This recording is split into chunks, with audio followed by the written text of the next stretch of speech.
top stories tonight in Y News. The Department of Foreign Affairs assures that contingency measures are in place for Filipinos amid the ongoing conflict between Israel and the Palestinian militant group Hamas. A lawmaker reveals the staggering amount of illegal drugs confiscated since the start of the Marcos administration. President Ferdinand Marcos Jr. suspends Land Transportation, Franchising and Regulatory Board Chairman Teofilo Guadis III due to alleged corruption. And the United States vows to bring military ships and aircraft closer to Israel after the surprise attack launched by Palestinian armed group Hamas last Saturday. Good evening, Philippines and the world. Today is Monday, October 9, 2023. Join us in the next hour as we deliver today's top stories around the Philippines and in other parts of the world. We are also seen in 1,935 satellite monitoring centers nationwide and via live streaming worldwide through the UNTV News and Rescue social media channels. I am Hardin Delgado. First in the news. The Philippine government continues to closely monitor the ongoing conflict between Israel and the Palestinian militant group Hamas. According to the Department of Foreign Affairs, the government is prepared to take action and evacuate Filipinos in Israel if the situation worsens. Nel Maribohok reports. Department of Foreign Affairs Undersecretary Eduardo De Vega has stated that no formal request for repatriation have been received thus far amid rising tension and violence in Israel. However, he emphasized that the DFA remains steadfast in its readiness and willingness to assist any Filipinos who express the desire to be repatriated from the affected areas. Wala pa nagpaparinig na gusto magpa-repatriate, pero kung gusto ma-repatriate, kung gusto mauwi sa Pilipinas, kami na rin ang gagastos para sa kanila. The DFA official assured the public that the DFA has a robust contingency plan in place to swiftly evacuate Filipinos if the situation in Israel deteriorates further. Hindi lang pag may gera na may contingency plan. 365 days planado yung contingency plan in coordination with the government kung saan gagala, kung saan sila pupunta. According to the Overseas Workers Welfare Administration or OWA report, there are still 5 Filipinos whose whereabouts remain unknown. Additionally, reports indicate that 1 Filipino has sustained injuries amid the ongoing conflict. In response to distressing reports, the DFA is actively verifying information regarding Filipinos who may have been captured by Hamas militants, underscoring their commitment to ensuring the safety and security of Filipino nationals abroad. Nel Maribohok, UNTV News and Rescue. We serve the people, we give glory to God. Socorro Bayanihan Services Incorporated or SBSI leader Jen Scario made a notable appearance at the Department of Justice this afternoon. Dante Amento tells us why.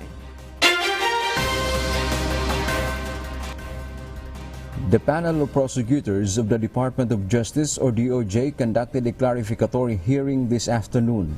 Socorro Bayanihan Services Incorporated or SBSI leader Jen Scario alias Senior Aguila appeared personally with Mamerto Galanida.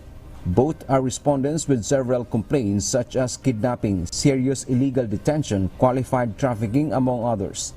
Ang process kasi dyan, kailangan muna nila i-clarify yung ibang issues. They have to get certain facts straight para maayos yung PI, no? So ngayon, magsasubmit pa sila ng mga ibang or magsasuggest pa yung panel of prosecutors kung ano pa ang pwedeng ibigay na documents para mas maganda yung decision as resolution.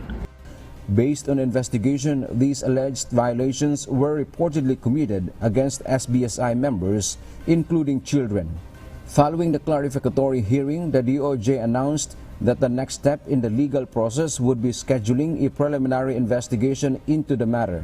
The DOJ said the resolution of these grave complaints is expected to be determined by next month. May mga bagong aligasyon laban sa mga respondents. So magpa-file po yung ating mga yun NBI, assisted po by prosecutors, at bibigyan po ng oras sumagot yung mga respondents. Ngunit alam po namin na importante po to, alam namin ang timeline, kaya ang target po ay hopefully malabas ang resolution by mid-November. During the hearing, neither Senior Aguila nor Galanida provided any statement. Subsequently, they were promptly escorted back to the Senate where they were temporarily detained as the legal proceedings continue to unfold. Dante Amento, UNTV, News and Rescue. We serve the people. We give glory to God.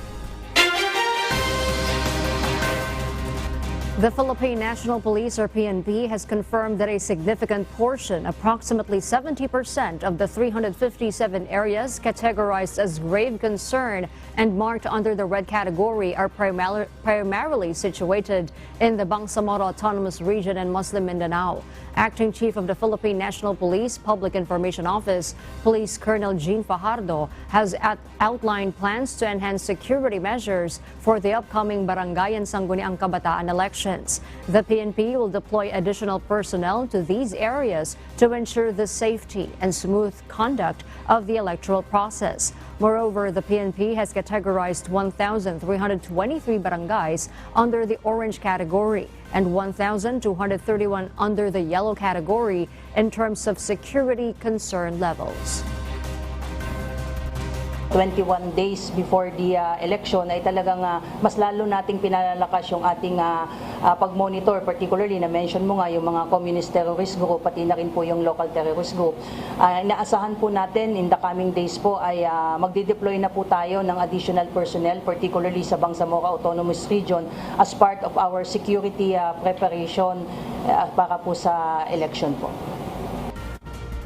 Meanwhile, the PNP has recorded a total of 71 suspected election-related incidents. Among these, 8 incidents have been validated as election-related, while 18 are currently under investigation.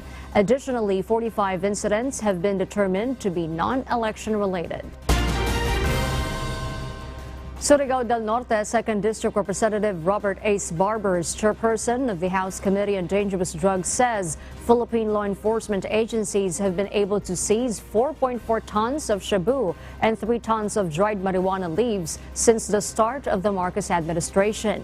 The street value of the shabu is over 30 billion pesos. This was revealed during a public hearing in the House of Representatives regarding the seized drugs in the province of Pampanga. Rosalie Cos will tell us why.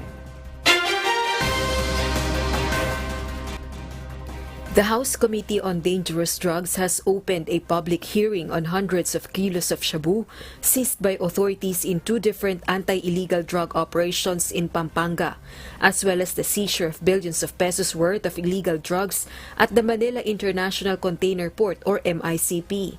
Surigao del Norte 2nd District Representative Robert Ace Barbers, chairperson of the Dangerous Drugs Committee, said 4.4 tons of shabu and 3 tons of dried marijuana leaves amounting to over 30 billion pesos were confiscated by authorities since July 1, 2022, or the start of the administration of President Ferdinand Marcos Jr. Sa loob lamang ng 5 linggo, naka 1.3 tons na po ang nahuhuli. 1.5 taon pa lamang sa administrasyon ng ating President BBM. The street value of the shabu is over 30 billion pesos. The public hearing aims to know how and why the country continues to be the destination of illegal drugs, as well as to identify personalities behind these drug shipments. It was on October 4 when more than 323 kilos of shabu were intercepted at the MICP, while 530 kilos of suspected methamphetamine hydrochloride were discovered in a warehouse in Mexico City, Pampanga in September. An illegal drug operation was also conducted in Mabalacat, Pampanga on August 25. This is a motu proprio hearing for transparency and accountability. We want to find out the circumstances surrounding the 3 very recent apprehensions. Meanwhile, Senior Deputy Speaker Pampanga 3rd District Representative Aurelio Dong Gonzales Jr. expressed alarm that some parts of the province of Pampanga are being used for smuggling illegal drugs. we will dig deeper and uncover the mystery behind this smuggling, because I believe that there are personalities who are knowingly facilitated this shipment. Rosalie Coz, UNTV News and Rescue. We serve the people, we give glory to God. President Ferdinand Marcos Jr. has suspended Land Transportation Franchising and Regulatory Board Chairman Teofilo Guadis III. According to Presidential Communications Officer PCO, the president ordered the said suspension amid reports of alleged corruption under the leadership of Guadis. The PCO said the president maintains a zero-tolerance policy towards any form of misconduct within the government. He has mandated an immediate investigation into the allegations, underscoring his commitment to rooting out corruption and upholding transparency and honesty in public service. Justice Secretary Crispin Boying Remulla wants strong penalties against lawyers who are into the so-called Demanda-Me scheme, particularly those aiding foreign nationals seeking to evade deportation. This report will tell us why. Justice Secretary Crispin Boying Remulla reveals to senators the alleged scheme of foreign nationals in connivance with some lawyers to avoid deportation. This as Senator Nancy Binay inquired to authorities the state of arrested foreign nationals being housed by the National Bureau of Investigation or NBI in today's budget hearing. Remulla says the scheme involves foreign nationals paying legal practitioners to file a case against themselves in order to not be deported. The DOJ chief explains under Philippine laws, a foreign national cannot be deported while there is a pending case. Kaya meron na ho tayong pinaalis doon na Japanese na sila po ay nag-file ng 12 cases against themselves para hindi po sila umalis dito. Ang ginawa po namin, tinrabaho namin, pinag-aralan namin bawat kaso, pinadismiss namin isa-isa yung mga kaso. As a remedy, Remulla proposes for a legislation that will impose stringent penalties against lawyers involved in such scheme. Kung meron ho tayong batas na hindi ho na lalo na immediately pwede ho natin i-waive yung cases, makakabuti po sana yan. Pero mas mahalaga siguro malaking penalty sa mga lawyers na mag-a-assist ng non-demand-me racket na ginagawa po ng mga foreigners. So para naging ano ho yan? Pangkabuhayan package na din ng mga lawyers? Oo, pangkabuhayan po talaga. May demand-me package po na ginagawa ang mga lawyers minsan para hindi ho mapa-deport yung mga tao. Another deportation issue, according to Remulla, is that the Chinese government is not always cooperative. According to the NBI, half of those who are detained at the NBI detention center are Chinese nationals. May problema ho tayo minsan dyan, like People's Republic of China. Ayaw po nila i-deport lahat kagad. Ayaw nilang bigyan ng dokumento. Hindi ho nila minamadali. Ang priority lang po nila yung pinapadeport nila. Kaya meron ho tayo dyan na nagtatagal talaga ng mahigit 1 taon na pwede naman ho talagang paalisin na. Kaya lang ayaw ho tayo tulungan ng China sa bagay na ito. Nangyayari po lagi ito.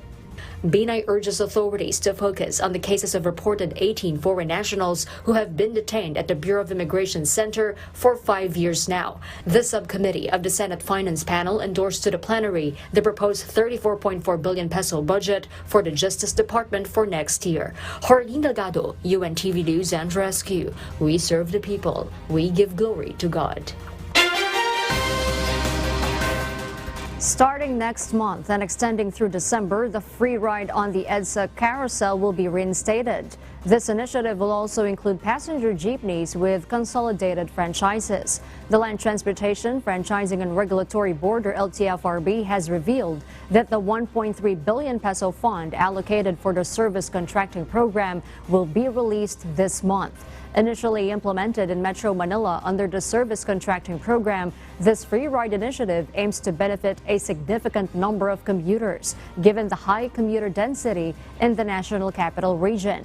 Furthermore, the LTFRB is committed to securing funds to extend the free ride program to provinces as well, ensuring rider coverage and assistance for commuters across the country. Ibabalik po natin ang libreng sakay. Uunahin po natin ang Metro Manila. Kasama po ang mga jeepneys. Hindi po katulad noon na nalimit lang sa carousel. Ngayon po, pati mga jeepneys. kasama po sa libreng sakay. Makakatulong po yun kasi katulad namin sa mga teachers, makakatulong po siya kasi bawas din pamasahe at saka kung libre na to, ngayon nagbabayad kasi kami, so kung libre na to, mas masasave namin yung pera namin at mas magagastos para sa ibang mga bagay. The National Privacy Commission reveals that there are hundreds of thousands of files included in the data breach that occurred involving the records of PhilHealth recently. The Department of Information and Communications Technology has issued a public warning about the potential for fraudulent activities that hackers and scammers might engage in using the leaked information. Ray Pelayo tells us why. The magnitude of the recent data breach on the PhilHealth system is even more alarming than initial fear. The Medusa's hackers group managed to illegally collect a wide array of sensitive personal information, including PhilHealth's number, names, birthdays, gender, and addresses. But there are more included in the 700 gigabyte file size of the recent data breach. This breach was a part of a massive 700 gigabyte file size. The National Privacy Commission said that it contains approximately 421,000 files from the agency, which even included reports of claims. Well, magagamit niya yung information na to, no? Hindi ko lang alam kung kompleto yung data. Pero hindi lang naman kasi ito yung unang breach natin, no? Meron pa tayong previous na breach, and if meron kang ganong data set, if you combine everything, mas marami ka nang alam doon sa isang tao. No, kung magiging successful yung fraudulent claim o hindi, siguro largely it will depend na rin sa mas pinaigting na verification na gagawin ng PhilHealth. In response to this breach, PhilHealth has reassured the public that all claims will undergo thorough validation to maintain the integrity and security of their data. Sabihin na natin na mag-fabricate sila ng claim, no? Pag natanggap naman yan sa PhilHealth, napakamasusi ng ating adjudication process. So, malalaman natin kung bogus yung claim na yan. The Department of Information and Communications Technology, or DICT, has issued a strong warning to the public, urging them not to engage with or respond to suspicious links, calls, or texts they may receive, emphasizing the potential for phishing attempts and other cybercrimes. Nakita namin na may kargadong malware ang mga files na yon. So ito ngayon ginagamit itong criminal organization, no, ginagawang pain itong supposed data leak para yung mga curious na nandiyan ba yung pangalan ko dyan sa listahan na yan? Andito yung listahan at pwede natin i-download. Naka-embed doon yung backdoor, naka-embed doon yung malicious software na pwedeng pumasok sa computer nyo once i-download nyo o once i-click nyo yung link. The DICT said that addressing the rising cyber problem in the country presents a significant challenge for their agency. They cited limited budgetary allocations, notably a reduction from 1 billion pesos in 2022 to 300 million pesos in 2024, posing constraints on their effort to combat cyber threats effectively and secure critical systems and data. Paano po natin lalabanan ang kalaban kung hindi tayo bibigyan ng bala, hindi tayo bibigyan ng armas, hindi tayo bibigyan ng sundalo na matrain upang tugisin mga ito? Ray Pelayo, UNTV News and Rescue. We serve the people. We give glory to God.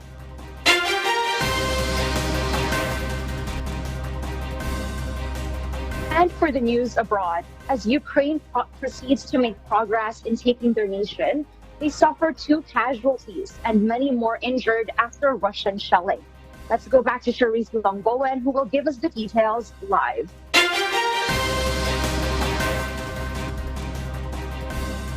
Yes, Cherise, good evening. Good evening, Bianca.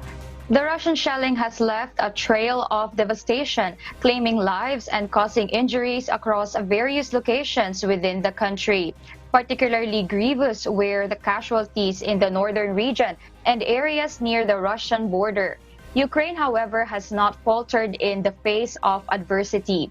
Alexander Sirski, the head for ground forces in Ukraine, reported significant strides in the nation's progress. He detailed the successful elimination of Russian presence in Kyiv's eastern front, underscoring the determination and resilience of the Ukrainian forces.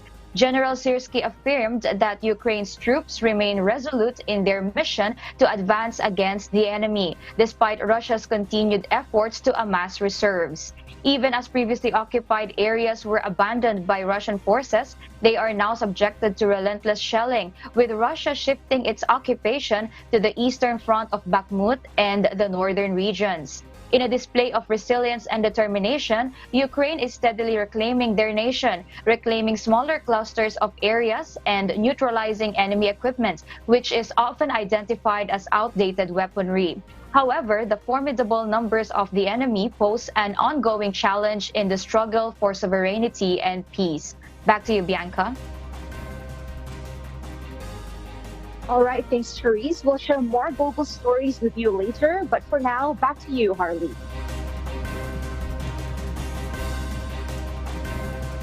And in other global news, the death toll has climbed relentlessly, now surpassing a staggering 2,400 lives lost, with over 2,000 individuals left injured in the wake of the powerful earthquakes that struck Afghanistan last Sunday. Maven Carrizo tells us why. A magnitude 6.3 earthquake hit west of Afghanistan, followed by strong aftershocks, killing more than 2,400 people last Sunday, 8 of October.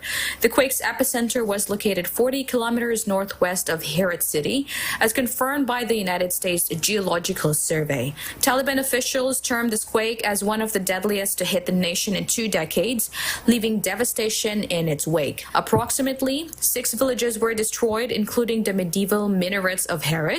Tragically, 465 houses were reduced to rubble, burying civilians and leaving 2,000 injured, primarily women and children, under the debris. Rescue efforts are underway, with 10 rescue teams and 12 ambulance cars dispatched to the affected region. Afghanistan's health system, heavily reliant on foreign aid, is facing immense pressure. Hospitals and military bases are inundated with victims, prompting the makeshift beds to be set up outside main hospital areas. The Taliban police office reported urgent needs for food, drinks, medicine, tents, and clothing for the affected population. The World Health Organization continues its effort in the ongoing search for victims, as casualties in the affected areas remain yet to be fully identified. Maven Carrizo, UNTV News and Rescue. We serve the people. We give glory to God. The Palestinian armed group Hamas launched a surprise attack on Israel last Saturday, and as a show of support, United States Defense Secretary Lloyd Austin has announced an increase in military financial aid to Israel, providing munitions and fighter jets. U.S. President Joe Biden affirms that this aid is en route, but is met with strong condemnation from Hamas, branding it as an act of aggression against the Palestinian people. Hamas leader Ismail Haniyeh cites Israel's intensified attacks on Palestinians and ongoing issues as reasons for the assault. The U.S. perceives this aggression as an attempt to disrupt the burgeoning relations between Israel and Saudi Arabia, potentially reshaping the Middle East. In response, Israeli Prime Minister Benjamin Netanyahu formally declares war on Palestine, commencing Operation Swords of Iron with airstrikes in the Gaza Strip. The conflict escalates, claiming civilian lives on both sides, exacerbating tensions and impacting the global economy. In other news, the Antipolo City Police are currently awaiting the autopsy report regarding the death of 14-year-old Francis Gumikib. The autopsy report will be crucial in determining the circumstances surrounding the tragic incident and the cause of the student's demise before the filing of appropriate charges against the suspect. Gladys Tuabi details why. Authorities are yet to decide what complaint needs to be filed against the teacher, who allegedly hurt the 14-year-old Francis J. Gumikib. Though his family believes that the teacher's action caused his death, authorities still need to wait for the autopsy report to confirm if it directly led to the child's passing. Ang malinaw dito is nagkaroon nga ng physical na contact yung ating suspect na teacher doon sa estudyante. Pero kung ang inalam natin ngayon is meron bang direct relationship yung pananakit or pagbuhat ng kamay na yan doon sa pagkamatay, yun ang inalam natin at we could only determine that by the result of the autopsy. The teacher is still considered a person of interest because no complaint or warrant has been filed against her. As authorities await for the autopsy report, the family of the victim has been given time to mourn before they file a complaint. Dalawa lang po yung ating tinitingnan na maaari nating i-file, no? Pag mapatunayan natin na yung actual slapping is naka-apekto nga o na naging proximate cause ng pagkamatay ng bata, sasampahan po natin siya ng complaint na homicide in relation to child abuse, no? Pero pag napakita natin doon sa autopsy, sa medical legal na hindi siya directly connected, sasamparin pa rin natin siya ng kaso ng anti-child abuse, yung other forms ng anti-child abuse. According to Police Lieutenant Colonel Manongdo, they are ready to assist the family and hand over their records if they want to pursue a more serious case or report to another agency. Gladys Tuabi, UNTV News and Rescue. We serve the people, we give glory to God. Our kasambahay, as the world faces these trying times amid the various challenges and uncertainties, we are inviting everyone to join the global prayer for humanity. Good day. I'm Brother Eli Soriano of the members of the Church of God International. I want to invite you to join us in a minute of prayer every day to pray for humanity and the whole world as we go through these perilous times. While safety measures like washing of hands and strengthening of our immune systems may help us through this horrible predicament, there is still no precaution or cure more powerful than God's mighty intervention. And we need His intervention now more than ever. It doesn't matter what religion you are in or what denomination you belong. This is an invitation for all the people around the world who cares for the future of their family, friends, loved ones, and humanity as a whole. Everybody is welcome to pray with us. For more details, you can check out the description box below. Thank you very much, and I hope to hear from you soon. May God bless you.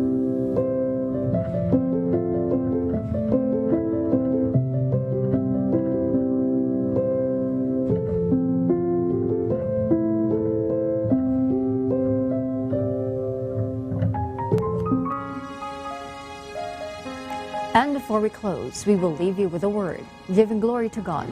From the book of James, chapter 3, verse 18, it says, "And the fruit of righteousness is sown in peace of them that make peace."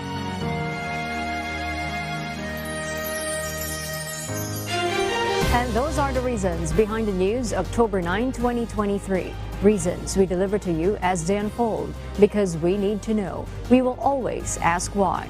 I am Harleen Delgado. We serve the people. We give glory to God.